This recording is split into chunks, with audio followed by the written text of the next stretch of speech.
Hi, I'm Sarah. And I'm Chantele. And we're here to break down the finale of The Amazing Race Australia. Can you believe we made it, you guys? We're 20 here. people, 1,000 episodes, half of them in isolation, but we got here. It's a finale. But first, if you're new to this channel, please click subscribe and give this video a thumbs up. And also, please welcome our very special guest from last season of Amazing Race Australia, Mr. SEFA. Hey! Hello! How are you? I am great. How are you ladies doing? So good. Yeah. So happy to talk to you. Yes, thank you for joining us. Looking forward to getting your thoughts on this season. Yeah. First off, though, you raced last season. Yeah. First season since then. How is SEFA post race? How is life? It was coming straight out of the Amazing Race. We went straight into another lockdown. I don't know if you guys knew this, but where I live in Sydney, we were in a lockdown. So the show aired, and then it was straight into a lockdown for about 6 months. So we weren't out until just last Christmas. So, I ate my way through that. Yeah. Well, that's quite a change from running around an entire country and then just sitting at home. It was. But I think watching some episodes reminded me, it's like, oh, I have been to those places. There is this world outside. And, right. One day you'll be able to reunite with it someday. But until then, just keep chowing down those Tim Tams. And how is Team Bestie? Jess, you guys needed some space at first. Yes, that was definitely the case. Oh, for sure. But when you're racing around, when it's just the two of you and that's all you have to talk to, it's like, I will talk to a wall. I'll talk to a rat. Please, anything else. And so, but eventually we reach out, olive branches are extended, and we're back to normal, back to functioning. And we actually watched the first half of this season. We watched it together. Were you allowed to talk to each other or no? Yeah. Well, she did specifically say, go sit on that couch. Do not come on this side of the room. Okay. So how did you get involved in the race? Like, were you always a fan of maybe the US seasons or the Australian seasons? Like, what inspired you to audition? Like, what was that whole process for you? I've been a fan. I've been a fan since the early days of the Amazing Race. And so during the time where there was the Australian iteration, the first time round, I was living overseas, so I never got to join. I never got to apply. And plus I was pretty young, so I probably wouldn't have. But I've always just been a fan and kind of followed along. And then the audition process was, we're in lockdown. We auditioned during lockdown. So once everything shut down, but they were still going to run the race.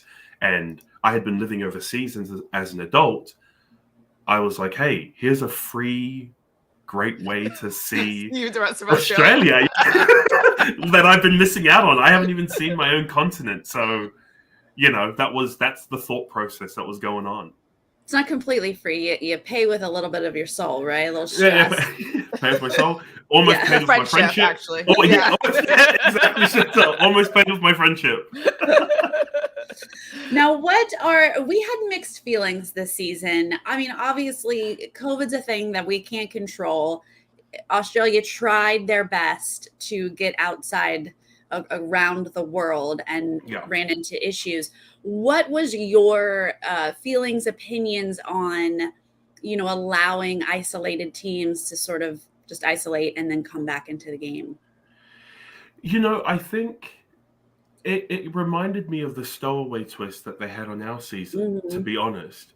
And it was, at first I thought, oh, great, they're going to be done away with that. And it would just be a bloodbath throughout the season. Let's just chop these teams down.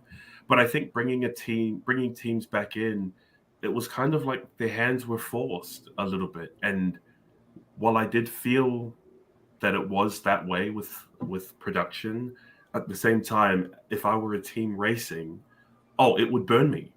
I would be burning. I'd be like yeah, like having the two teams come in the first, like that at that point in the race, but then have 5 leave and knowing that, oh, we're just going to repeat what happened with the 2 teams. Oh hell no! Like, oh hell no! I would be fighting. It would be us versus them. There were a lot of really likable teams this season. Did you have a favorite or a team that you were really rooting for out of the 20 teams that we had?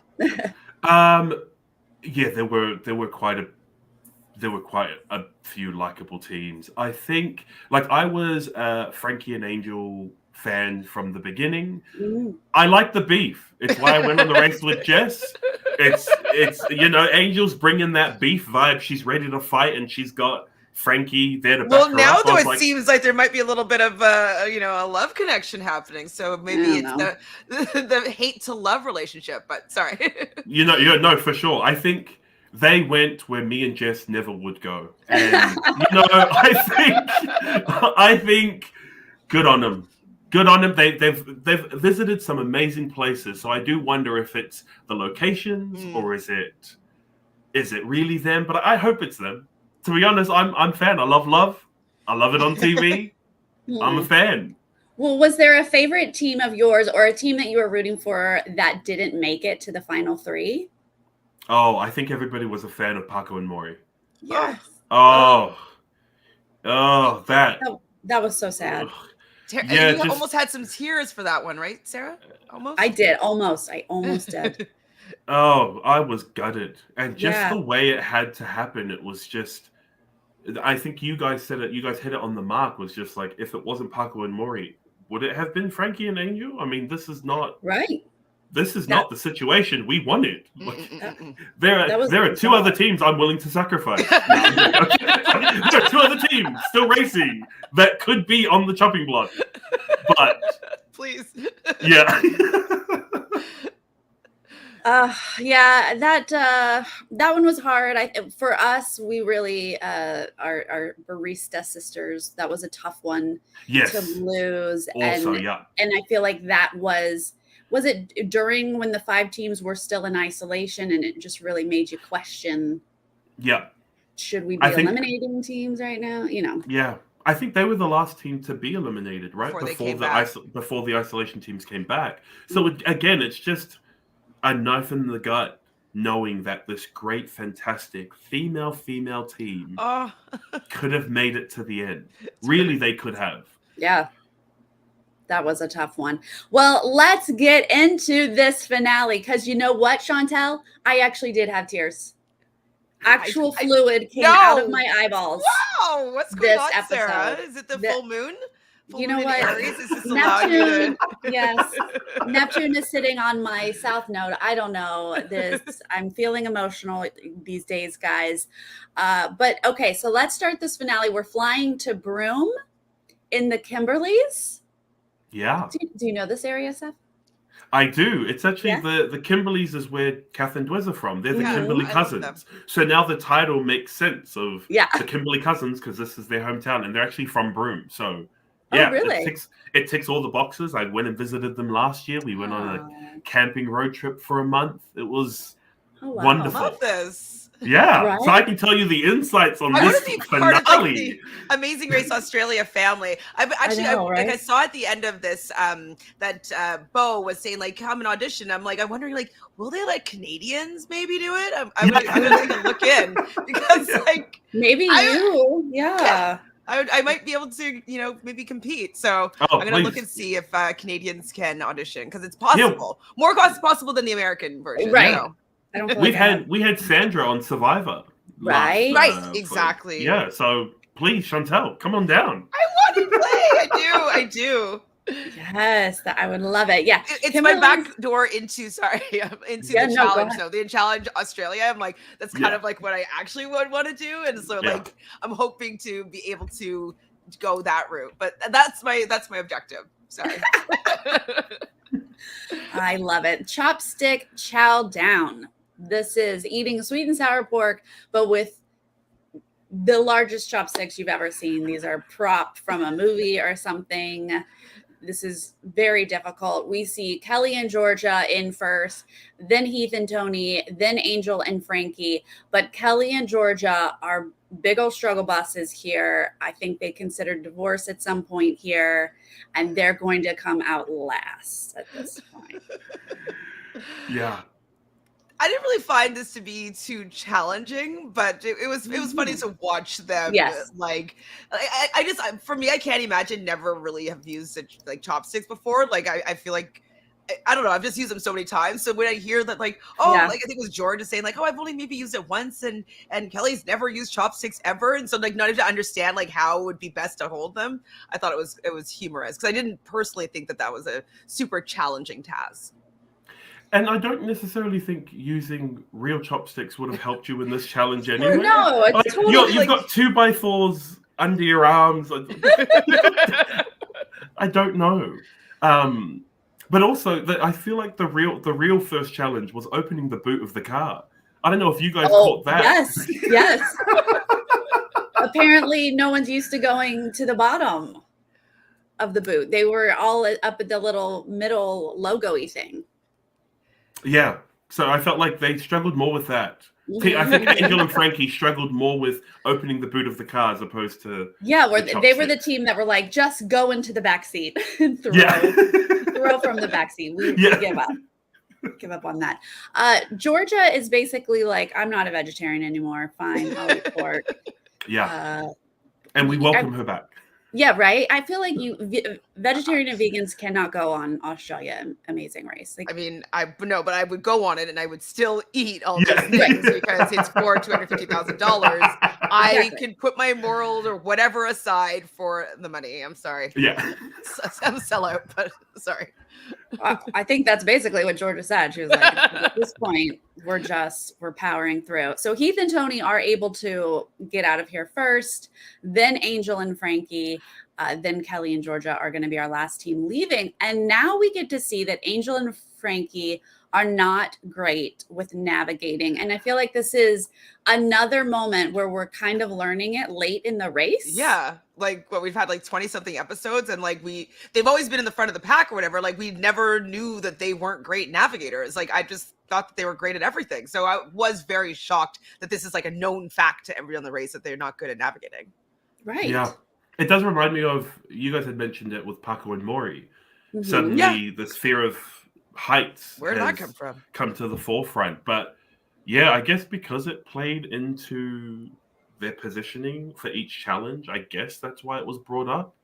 I mean, it's harsh, but Broome only has really one road in and out of it. So it's like when it came to navigation, I was like, you know, you go left or right. It's left or right. It was a 50-50 chance, and you chose wrong. It goes wrong every time. Yeah, I mean, they're going the wrong way. It seems to be a theme. Someone said they were rubbish at directions at some point. Kelly was really all over the fact that there's so bad directions. Yeah, I was like, oh, wow. Okay, well, it's going to factor in. I believe that is going to make a difference in this finale. This roadblock, who's come out of their shell? That's a pretty vague one. I mean, we're near the ocean, so I'd make you do it. I think, Sarah. Mm-hmm. Just because it's hard to say what that is. You're a water person. Yeah, SEFA, are you doing this? Are you making Jess do this? What are you gleaning from this? I think because we're in Broome, and Broome is known for pearls. Pearl farming. It's that area, that whole coastal area is known. There's pearl farms all up and down it.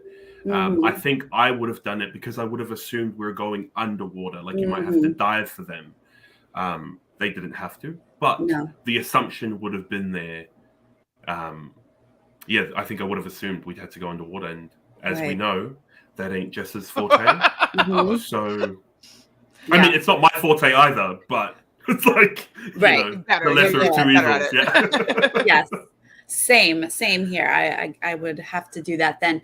But they're just going to get the pearls out of the oyster, which is, this is an interesting task because I don't think a lot of people have ever seen this process before. Yeah. I personally don't love to watch an animal that lives in the water out of the water. I assume he's not breathing and not doing well. But that's just my own personal issue. The birthing of the pearl was really cool, though. I thought, I was like, wow. I thought it was pretty magical. Yeah. Despite killing of the clam, but is he just like gasping for air? I don't know. Okay, we won't talk about it. Tony's gonna get on the boat first to get her oysters. They gotta go one at a time here. Then Kelly is gonna get on her boat next because Angel and Frankie are driving around places. The other way. They were driving the other way. Can't believe that. I honestly feel like when Kelly was like, what's the secret to getting the oysters to open? And the guy was like, seeing it. They love Frank Sinatra or whatever. I feel like that guy was just trolling Kelly, and Kelly took it so serious, and he's like crooning on the boat. Yeah. But what do you know what the actual, if there is a technique, or were they just trying to make him sing? Or everybody sing? I think there's probably old wives' tales and superstitions surrounding that, and maybe it is real. I don't think I'm with you. I think he was trolling, and I'm so glad he did. It has to be Frank Sinatra. Yeah. Fly me to the moon. Please. I thought it was great. Okay, so Angel is in last place at this point, getting her oysters all together. But once they're in that room, they're basically together singing to their oysters. And I really love this task because it's one of those that just makes you stop, basically. Mm-hmm. You run, and then you're like, I'm just going to wait for my oyster to open. Like, that's got to drive you crazy. Yeah. Yeah. I think it really does add to the tension of the finale, which just, you're assuming it's going to go big. You have to go. Mm-hmm. But then to have a task where you just have to sit and kind of wait. Yeah, poor Tony is not really great at like chilling out. So her having to like relax, she probably had a struggle there. Yeah, the edit makes it seem like she's really flustered while other people are getting their oysters. But ultimately, no, because she is still going to get out of here in first place. I feel like everyone started this leg super stressed. I mean, it's a stressful leg, like there's no second chances here. There's no, keep on racing. There's no mega leg. Like, it's like, this is it. Like, you can't screw up. You're going to the finish line. It's the most important one. So I can understand why people are really stressed out here. Right. Yeah. But I think watching the teams like express that stress, I was like, oh no, not today. Please don't fight. Please don't let this. Don't let this be the real. Not on this. Don't go out like this. Come on, guys. I know. So even when there's a part, I think in the chopsticks where Angel's saying stuff to Frankie, and Frankie just looks up and was like, "Relax." And I was like, "Holy crap! Do not do this to me, please." Right. Like, Angel was about to murder him at one point, and he's like, "We are trying to win a race." Like, stop, right? Yeah, and I feel like similar with like Tony's like, and he's like, you gotta calm down. Yeah. It's hard. All right, word in the sand is where we're headed next. This is very cool. We're gonna write an Indigenous word in the sand while one member is in a helicopter reading it. This is just fun. Super fun. It reminded me of one of the first, like definitely the first season of Survivor, and like I think they did it in another season where they had to make like an SOS sign on the beach. So it kind of reminded me of that. And like I liked it, but what I was confused about is like how much time did they had to like draw out that long word? Because like I feel like they had to wait until their partner was already up in the air to be like really quickly trying to draw this word in the sand. So the timing of that, it was a little confusing for me. Yeah, were they just like hovering? It looked for like how they're long? Starting the word and the helicopter, and then they're done. Right. I think that was the challenge. I think your partner was already in the air, and then when they say go, you have 3 minutes before your partner leaves. Yeah, it's 3 minutes. They said the amount of time would be 3 minutes, but I'm assuming their start time was when their partner was already up in the air and they had to say go. So yeah, again, super stressful. And I felt for Frankie because I know he wanted to go up in the air. Oh, I know he did. That part, it killed me because I felt it. And he's like, felt it. You already got to do it twice. You know, and she's like, are you actually mad? And he's like, no. He's like, we're in a part of Australia that we probably will never come back to, but yeah, okay, you take the helicopter ride over this turquoise ocean and red cliffs. Okay, fine. Well, yeah, he never got to go up in anything? I don't quite remember, but it sounds like she has done all the playing. Well, they just did the one a couple episodes ago with the flying and doing like the loop-de-loops and stuff. Right. So why didn't she let him do this? To be honest, I think strategically, I think it was still the right call. I feel for Frankie, but in regards to writing it, seeing how much of a weapon he was on the sand, and even Heath pointing out like that's the man that's standing between me and $250,000. It's like, you're damn right.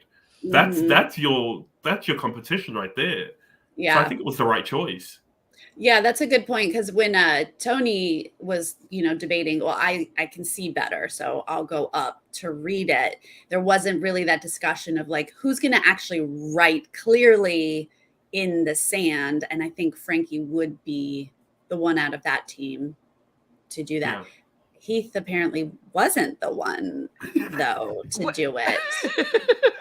What did he do wrong? I was trying to figure it out. It was like did he not leave himself enough space to do like the last word? Like, did it have to be in a certain area and so it got jumbled at the end?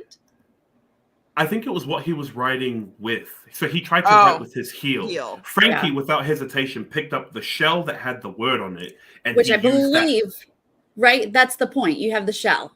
Yes, but he was trying to write with his heel, which slowed him down, and I don't think he was able to complete the word properly while she was up in the air during the 3 minutes. And so he did misspell it. Like he wasn't able to top off the G or top off the J, so it looked like an L, or because she pronounced it like good glue.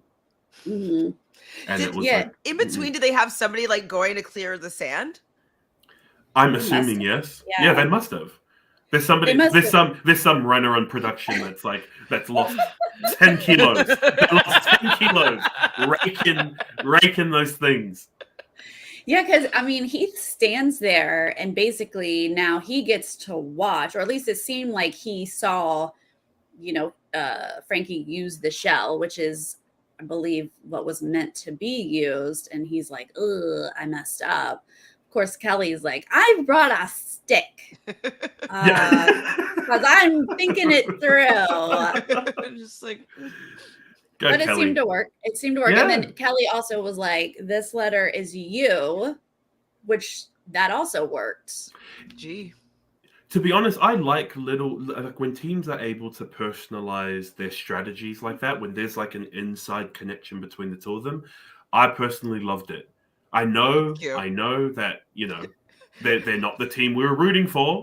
Let's be honest. Says you last episode. I tuned in. But I know that they're not the team. Yeah. But I do like when they're able to provide a strategy that's just unique to them. I was like, hats off to them. I love it. Point at your girl in the sky. Point at the letter. You've got it, Kelly. I love it. Especially since she says, is it a W or a G? Which I was like, those are not similar letters at all. How is this confusing? But hey, if she's like at all confused and then he cleared it up for her, it's better than what Heath and Tony did at this point. Yeah. So Heath is waiting. And of course, we've got 2 more teams that get to go, and they get it and they go before Heath and Tony do it again. They obviously feel awful. And at this point, personally, I was like, wow, I can't believe they're not going to win. Yeah. I was like, oh, okay. Like, it definitely threw me for a loop. I thought that at that point, I was like, I thought they were winning at this point. I thought it was going to be them for sure. Yeah, same. Snail hunt. We're going to hunt, cook, and eat snail. Everyone said they were huge, but they looked big to me as well. They looked big. Have you done this before, SEFA? No, I passed on that. I passed on it. when I was, out there when I was out there for the month, and so it was a first. It would have been a first. Did you see how big they were though? Did you happen to see them? I mean, yes, snails? yes, yes. And to be honest, worms, like snails of any size, I think, that would have been massive. It could have been the size of, a peanut, and I still would have said that's huge because, you know that you have to eat it, and I wouldn't have particularly fancied it. Luckily, it's just one, and it's not a whole plate of them. They do have to find 8 of them. So Angel and Frankie are going to arrive here first, but they're watching the demonstration, and then everyone basically catches up. They weren't too far behind, it seemed like. They're all going to watch this demonstration together. They're going to run off to do a little hunting. Now, Kelly and Georgia apparently left their bags in the car and have to go back and get it. Yeah, so they're always on Angel and Frankie about like their directions, but what about their keeping their bags? Like this is not great racing either for the two of them. Yeah, and did you cheer a little bit, Chantele? I mean, God. I mean, I was like, okay, great. Like, at least they're out of it. That's what's going on in my head. Like, cause not because I dislike them as a duo, but it's like I really didn't want somebody that didn't race the entire race to be a winner. So that was kind of like pretty much one of my reasonings as to why I was like, I don't want them to be, in contention. So for the most part. And like it was weird because we didn't really, I don't think ever in this episode, we didn't see Kelly and Georgia interact with Frankie and Angel. So we see Kelly talk with Heath, like when they're on the boat, the Oyster Challenge. But then when it's just the two teams there, Angel is whispering, like, I do not want them to see how it's cracked open. Like there seems to be clear tension between those two teams. Yeah, Angel and kind of came out the gate as the villain only because of that one, like when the two teams came together or the two groups, and she was like, we're gonna win or whatever it was, and rubbed some people the wrong way. I wonder if that lasted. It could have been. Yeah, well, they were from the first group, weren't they? Georgia and Kelly, right? Oh yeah. They were from the Melbourne. So that could have actually lingered, actually. Yeah. But I think it also might have been. I think it would have been the ISO, the isolated teams versus the non-isolated teams. True. I think, and you kind of hear it later on where Angel is like, we can't let them beat us, mainly because I think they're thinking the same thing, where it's like they want a team that's ran the entire race to win the race. Yeah. That's true. That's a very good point. This is not a difficult task. Everyone finds their snails and cooks them and eats them. But obviously, Kelly and Georgia are falling here to the back of the pack. But Angel and Frankie get out first. Heath and Tony out second. Kelly and Georgia out third. And we head to our next roadblock. Who's the king of the castle? Sarah, you're skipping over the moment. Oh, what was the moment? Oh, did I skip over? The Angel and Frankie moment. Oh, I was living for this for the whole season. I messaged Sarah right when I was like, I'm not finished watching yet, but yes. Oh, yeah, we got it. We got the confirmation. We got confirmation, first off, that Frankie does have feelings for her, as we all assumed. He was just like pining away, waiting for her to love him back. Now, I heard her just say the race has sparks have happened. Yes. Chantele, you seemed to have taken that as she said, I love him back. I think that it was very hard for her to admit that she has some sparks for this person. And that was the best that we were going to get from her in that moment. But I felt for me that she's not someone that's really open with her feelings in that way. And so for me, that was confirmation that she was interested in exploring these sparks. Yeah. SEFA, what was your take on this? Oh, I was screaming. You saw my tweet about it. It was all caps for the next 5 minutes. I love. I am behind this. all the way. All the way. It's given me when it's like Rob and Amber finding each other on Survivor. I love that moment. I love this. And Rob similarly started out as a villain, finds love, and I was like, I hope this happens. I hope this happens. I hope this is real. I know, Sarah, you sound a bit skeptical. Well, first off, I don't love, so you lost me right there. I have a stone cold heart. But I felt my opinion over this race was that Frankie could do better, that Angel wasn't the one for him. She seems, in her own world doing her own thing. And he's such a giving, loving person is what it seems like. So I wanted him to go off and find someone that would treat him the way he treats her.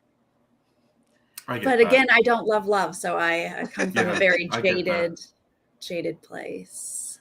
Yeah. But maybe I will get on board with you guys and say maybe this did soften her heart. I think she softened a lot, like throughout the season. Go ahead. No, I just think even doing the Pearl challenge is a metaphor where Frankie's been waiting. So now it's her turn to wait for someone to open up and to reciprocate. And I'm glad. Like, and then she, that there's a pearl right in front of her, and she got to keep this pearl. And I was like, you know what? Yep. I hope it happens. Angel's the metaphor, it's yes, exactly. So I'm loving this. See the pearl of Frankie.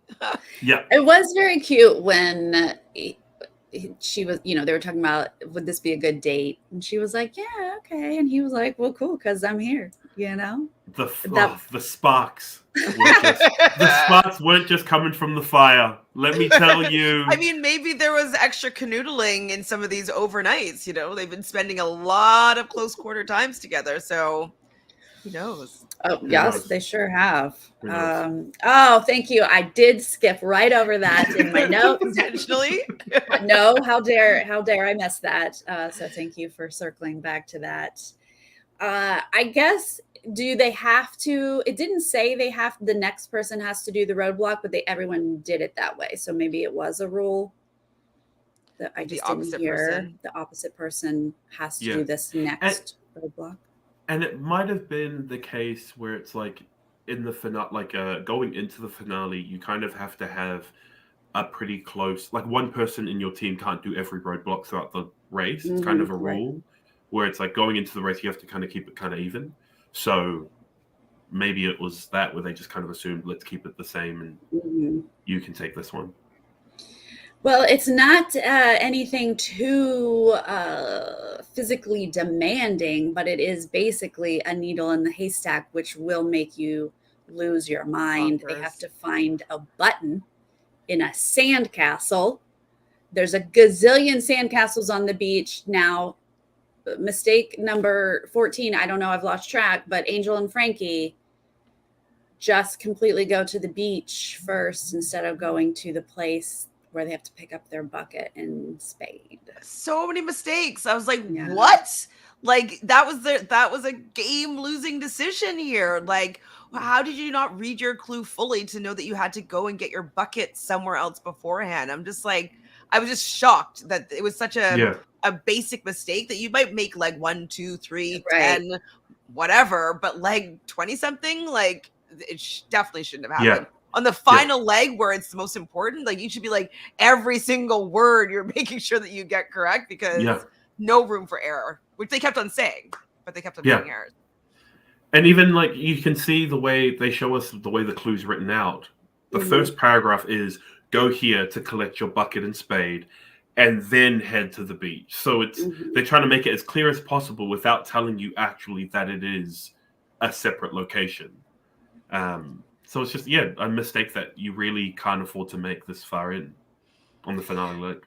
Right. And I don't know. I did feel like Angel definitely started this race frenetic and frantic with that sort of finale energy. I don't know if that was still causing problems for her or maybe just the sparks of the date, lulled them into misreading the clue. I'm not sure. But they obviously are like, we're hoping everyone makes this mistake. But once they finally get to the bucket, both buckets, it's the last one left. They're obviously in last place at this point. Oh. Well, Heath and Tony are going to start. Heath has to do this. So he's going through his sand castles. Then Kelly and Georgia show up. And Kelly, our math teacher, has no system, which I thought was a red flag at this point. What would your system be? Well, first off, I'd be like, universe, where's the button? Lead me to the button. But then from wherever I start, there has to be a plan from there, right? Am I just being too type A? SEFA, what would you be doing? I think I would have made the assumption that it's not along the sides in case you happen to find it right away. So I think I would have tried to start in the middle and work my way out, because I would have assumed it was somewhere in the center. But again, that's a system that makes me feel better. Whether that actually is effective, I don't know if it would have been. But the thing about this challenge that actually pissed me off about it, what the hell did the bucket have to do with the challenge?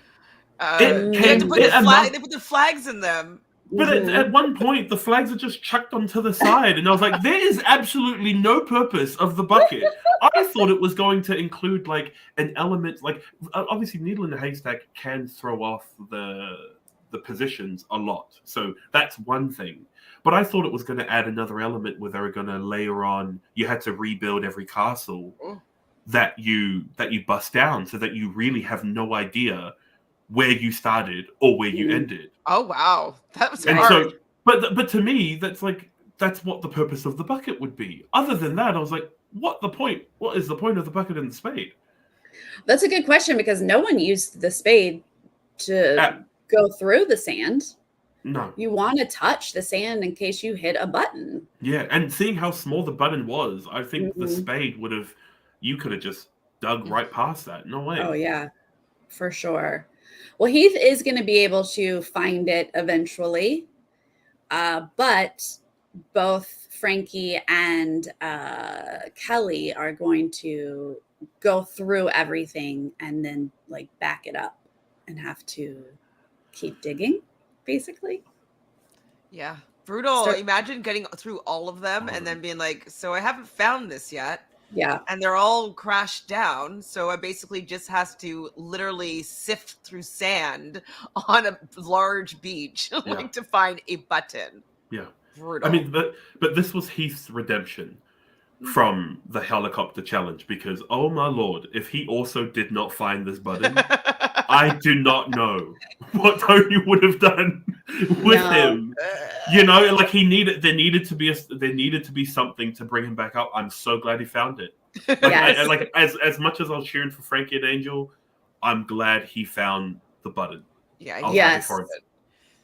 It feels nice that he just found it. You know, he's going through it and he found it. Like, that's how you want it to go. The way that it goes for Frankie and Kelly, where they start to have meltdowns and lose their mind because they're just like, I don't know, I've touched all the sand. Where is this silly button? You know, you start to really feel for them at this point. How do we feel about having a needle in the haystack task in the finale? I don't know, because for me, like, I'm kind of like, I don't know, I wanted something that people can really, it's in their hands of being able to complete, you know what I mean? And so, like, I don't mind this as a task anywhere else in the race, but in the finale, it's like, I would be so gutted if, like, I lost because I couldn't find a button in sand, you know what I mean? But, like, if it was something that I wasn't able to do, then at least I'd feel a little bit better about losing. But yeah, for me, like, I would be frustrated that this was the task that took me out. You know, I echo that, Chantele. I think if you had a map that large, I think the way they could have changed it was that there is a series of instructions, like a riddle to break down, and it'll lead you to kind of like a battleship where it'll lead you to exact coordinates. You had to figure it out. But again, you had to rebuild the bucket, any castle that you busted down. So you never know if you've even checked this before. something like that to make it more controllable. Because I'm the same as you, just a straight up needle in the haystack. Oh my lord. Yeah, I mean, it's great at any other time, but in the final leg, you're just kind of like, you want to be able to use your own skills to be able to do better, not just hope that you touched the right sandcastle. Mm-hmm. Yeah, I mean, in general, on a finale, I want people jumping out of buildings and, doing just those big, visually spectacle, crazy things that push people. And we didn't really get any of that in this finale. I felt like the last episode, maybe even the last two, felt more like that. Paco and Maury couldn't even go up to the top of that stadium. Like, that's a finale. I'll take that. Yeah. Even the skydiving off of Realnesss Island, that could have been. I mean, even adding an element to the to the writing in the sand. I mean, the person has to skydive out of the out of the plane and land every time, and it just takes an extra 10 minutes every time. They go up. I'm in. I'm in. You should be a game designer. You should be part of the team. just adding an element. But again, I think I'm with you at the end. I mean, to be honest, knowing that it was out of my control and knowing that it was a needle in the haystack, if I did lose, I think I could have just blamed someone, like the buck is over there. Do you want to be blaming production in the bucket for the rest of your life? No, I'd rather blame myself. Well, Kelly says, we do see Frankie eventually get it. Angel, I would like to point out, seems very loving and supportive this whole time. She doesn't get, angry and mad at this point. They're going to leave this second. Kelly says after many hours, they get it and leave. And if that's true, that's awful. I think they were both pretty close because when you see Angel and Frankie in the same shot, you see Angel and Frankie leaving the clock tower challenge. Yeah. And then you see Kelly and Georgia going in. So I think both of them were significantly, like, you can see the difference in the sun, the sunset as well. Like, they are just the sun's already down by the time they're there.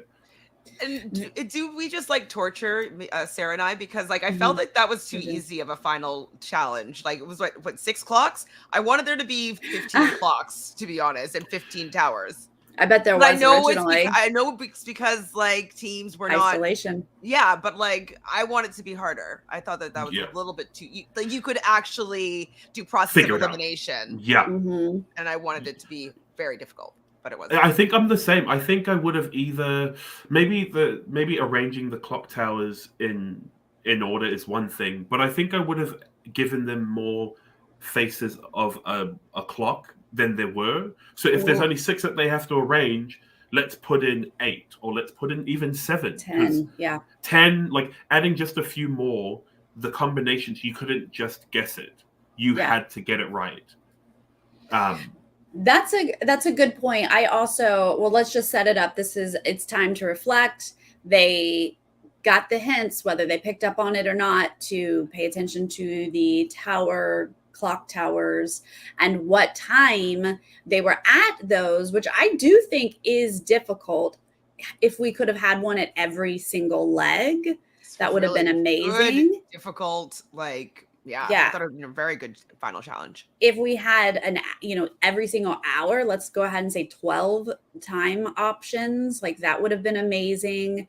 I also thought, because when Beau's reading the clue or explaining it to us, and he shows us sort of the math that has to happen for the combo, I thought, oh, that's so tricky. If they don't know to add, and then it was just in the clue. I was like, don't tell them, make them have to figure it out. Yeah. I didn't understand why they didn't just let that one be a little bit ambiguous and figure out how to make a 3-digit code or 6-digit code, whatever it was. I agree. Well, Heath and Tony, no surprise that, first off, they're getting there first, but they have notes on this. They picked up on it. They even clocked the times. They did everything right. They're not going to get it perfect right away, but they're able to get out of this task seemingly in a great amount of time. No other team is there. They head off. And now I'm like, wait, what? They're winning? I thought they were losing and now they're winning. As soon as they left the sandcastles, I knew that whoever was leaving there first, I thought was most likely going to win this season. So I kind of already clued in at that point. Yeah. And I think you can't help but root for them as a fan who there's a pattern of having a memory challenge, and there hasn't really been, we didn't have one at the end of our season where it just kind of collects all like something from every leg to remember. We didn't have one. So to have one in this finale, as a fan, I am all for it. This was awesome. And the fact that Heath and Tony prepared for this tells me, they're fans too. They're fans too. And I like respect. Again, I was cheering for Frankie and Angel at the start of this, but coming towards the end, you couldn't help but want Heath and Tony. You did everything right. And Frankie and Angel, they dropped the ball at the end. Unfortunately, they've been racing a super strong game. The whole race, were always in the front of the pack for the most part. And the last few legs, they kind of been falling behind. And Heath and Tony have been kind of picking up steam there. And so the fact that they knew, as a fan, to take these notes and be really specific about them, they definitely deserve it for the efforts that they've put into this race so far. When Angel and Frankie eventually show up, they don't have notes. They didn't pick up on this to pay attention. I was shocked. Yeah. I mean, that's a little bit of a letdown, right, SEFA? Okay. Yes. You know what? If they had each other's eyes to look into, I understand the distraction. I don't care. Okay, got it. Yep. At this point, after that date that they had cooking those worms, they can do no wrong. Yes. They can do no wrong. They were busy falling in love. Yes. Didn't notice the clock towers. The real prize. Yes. But to your point earlier, Chantele, they are able to just figure it out because there's only 6 of them. So process of elimination, they're going to get it eventually. But I do think it took them a little while because, like you pointed out, they're going to leave as Kelly and Georgia are coming up. But you're like, these people are so far behind. We know Heath and Tony are winning this unless something weird is about to happen. But also Heath and Tony are giving us these beautiful packages about how they're going to spend her last days with the winnings.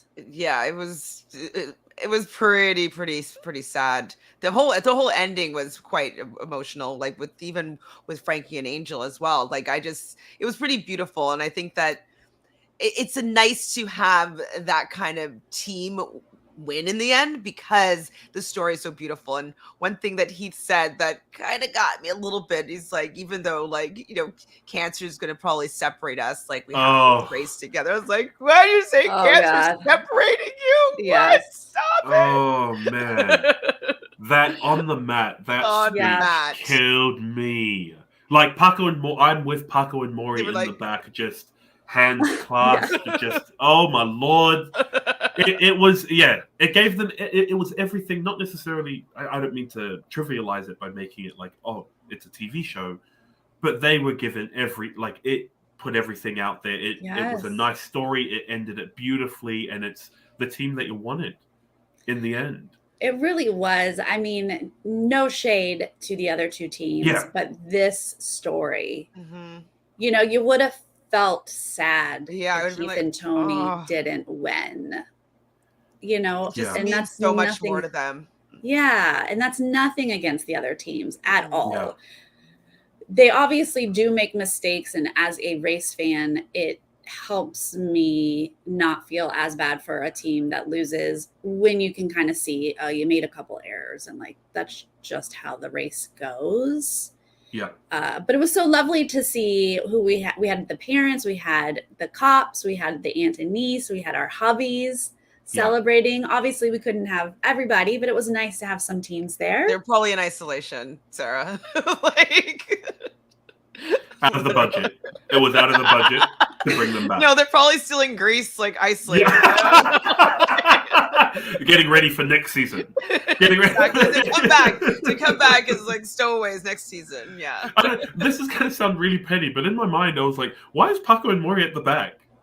They should be at the front. They should. What's going on with this arrangement? I was like, Paco and Maury, you're front row. I was only actually looking at them though. So, yeah. I don't even know who else is there. I know that the Chelsea and Jameis were there, and those are the only two teams that I actually noticed. How can you miss Jameis's smile? I love it is from ear to ear every time he's on screen. Mm-hmm. How did you feel about Chelsea and Jameis this season? That's a sigh. That's a tough one to defend. Yeah, like you said, Jameis's smile, beautiful.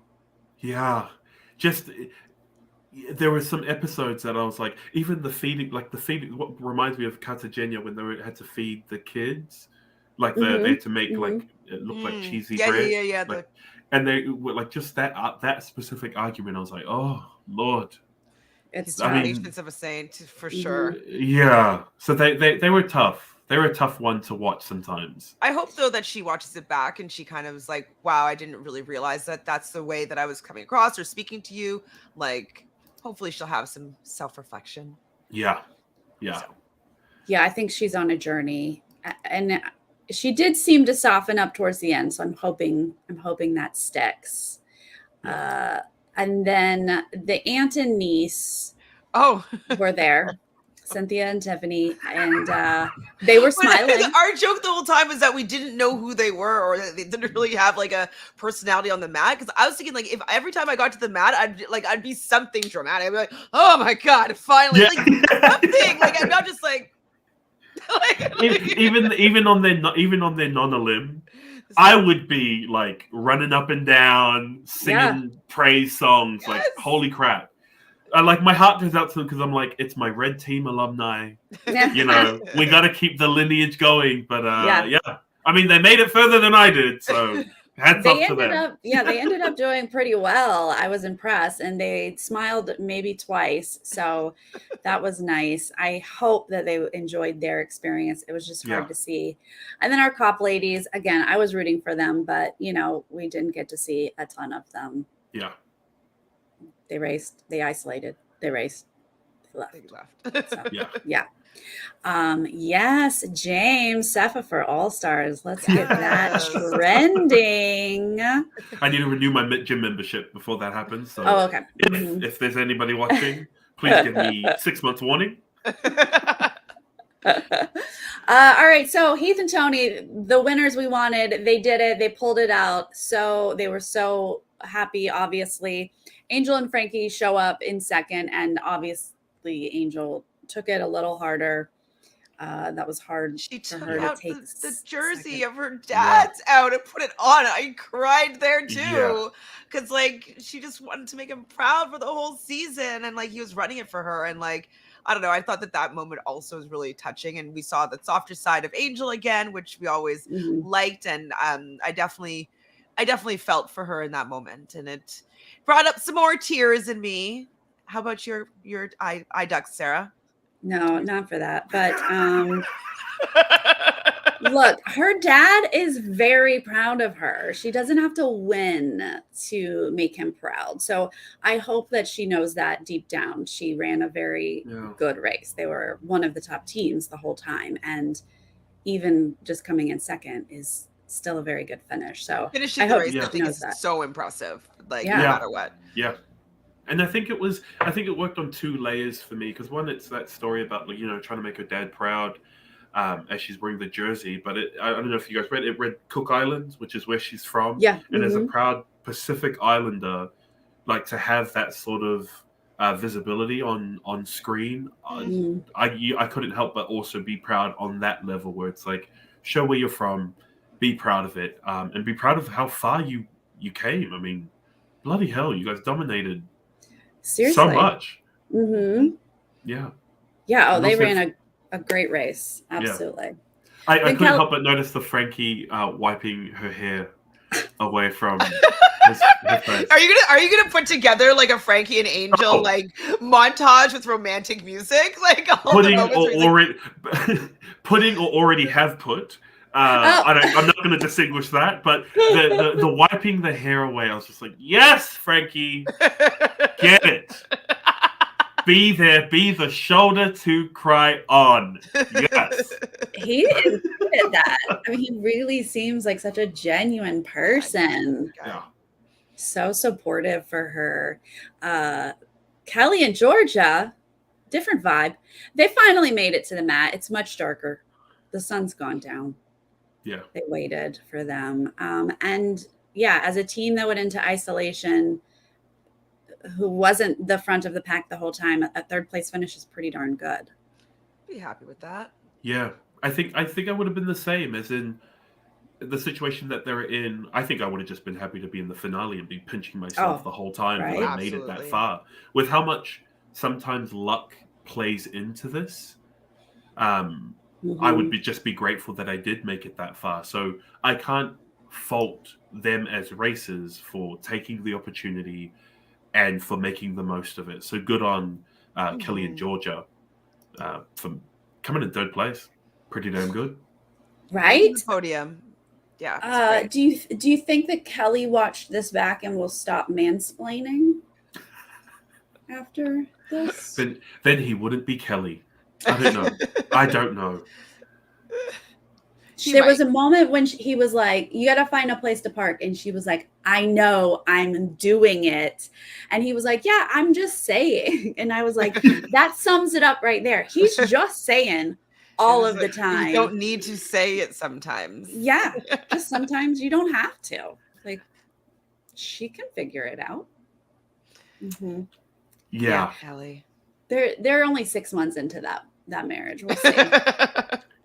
But I think they're traveling the world still. I think they've sold stuff and like on Instagram. I think they've sold. I don't know, but I think they're backpacking or something. Oh wow, that's fun. They're just the travel bugs just kind of stuck with them. How's Bo in real life? Is he as huggy as we see him on the screen? Oh goodness. Oh yeah. Yeah. He is, because he comes from a rugby league background. He's very much just like of the people, and he's kind of been in the entertainment industry for a little bit, so he kind of gets that. Like he understands, like in real life who he is has to be friendly, it has to be warm, because that's him. That's how he makes his bread and butter. Of course he's going to get COVID. He's hugging everybody. Yeah. A lot. There's a lot of. We think Bo is fun, and he was hilarious in isolation. Like he's still. I mean, the shirtless was a bit gratuitous. But I don't know if you. I mean, different strokes for different folks. Yep. Not for me, but good on him. You've got the rig. Show it off, Bo. If I had a body like that, I wouldn't wear a shirt either. Right. He wants to be in like the host's calendar, like all the different hosts around the world, like calendar. Yeah.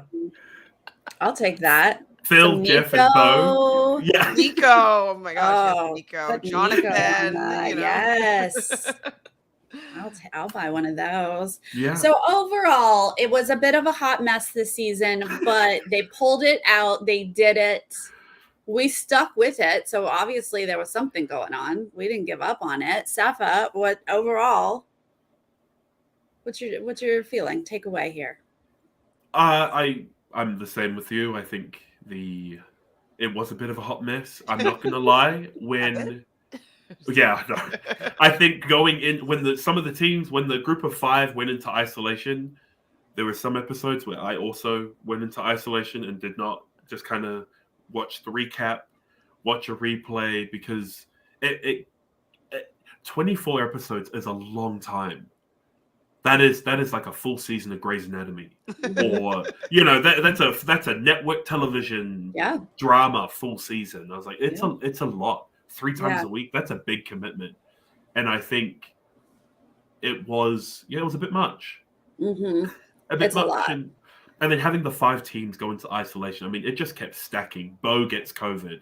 I mean, holy crap! Like the only way this really could have kind of derailed fully is if the wrong team won, and I hate to say it because there isn't necessarily a wrong team, Mhm. but the team we weren't rooting for, if they won, I think it would have felt weird, right? I would have been like, yeah. Just And it's would have harsh felt because, off. yeah, it would have just felt off. And so, Mhm. yeah, Heath and Tony winning.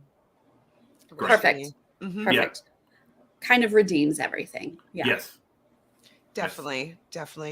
And for me, like, I definitely enjoyed seeing like different tasks and challenges, and like I definitely felt that this was really full of like a race. Like I know they wanted to try something new and having these two teams, and I wasn't sure if I was gonna like it or not because I was like, oh my god, we already know we're having like 24 episodes of this show. Like now we're bringing on 10 more teams for me to try to remember. I'm like, oh my goodness, but it actually wasn't as challenging as I thought it was gonna be, and I ended up really enjoying getting to know even more characters. So I think that overall, my experience of this season, I'm going to give it like 7.5. I think it's where it's going to land for me.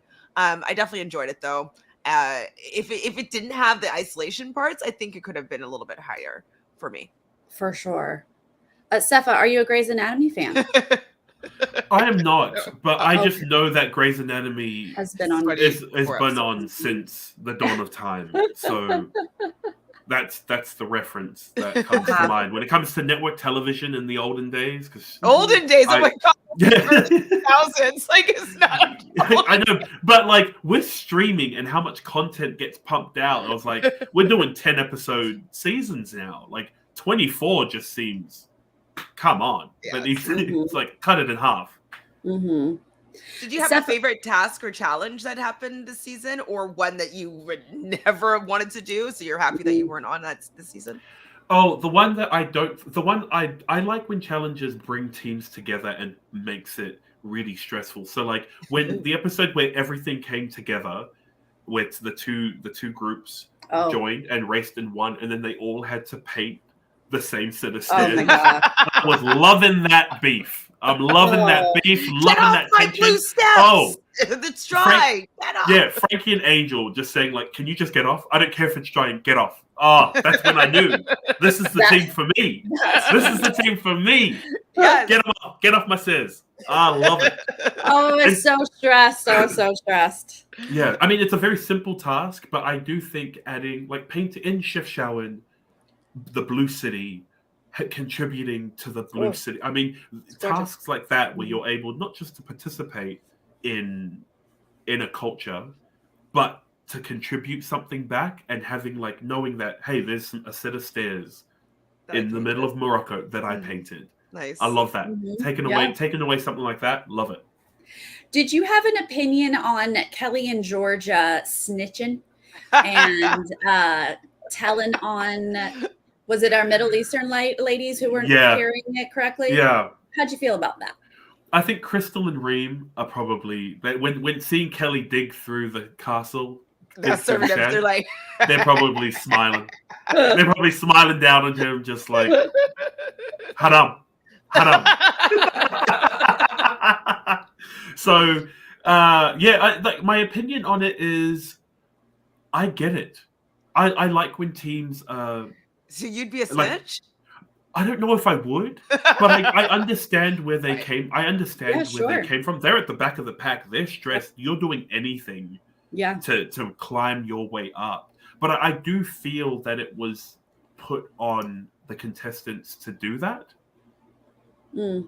You know, why wasn't a producer in charge of that? Yeah, that's the part that I do feel bad about, which just if that is true and if that is the case, why did Kelly and Georgia have to play the villain? Why did they have to do that? Right, I agree. Mm-hmm. I don't think the producers would have stepped in if they hadn't. So I'm a stickler to rules, but I don't want to be the person to do it if I'm in the race. Yes. Yeah. Because you've got enough to deal with. Making sure that you and your team are doing it correctly. But then to layer on top that you have to police other teams as well. I mean, that's just it'd be overboard for me. When All Stars calls you to go back on The Amazing Race, are you gonna go? Same partner. Oh, 100%. Either way. Okay. 100%. Like Yeah. watching me and Jess, watching Jess is not only everyone at home their entertainment, it's my entertainment too. It would have to be. Like seeing her, deliberately putting her into situations to see her struggle, React. but also overcome and react. I was just like, I'm here for this story arc, Jess. I'm here for this journey with you, and it's going to be a great time. But going back and being stressed, I don't know. Like there are moments watching this season and knowing every clue you open, I'm praying. I know it's like the second clue of the leg, but I'm like, please be a pit stop. Yeah. Like I'm in a good position. I'm leaving this task third. Please tell me. Yeah. Please tell me Bo's waiting for me around the corner. I just want this to be done. So you're not a fan of the keep on racing mega leg type vibes?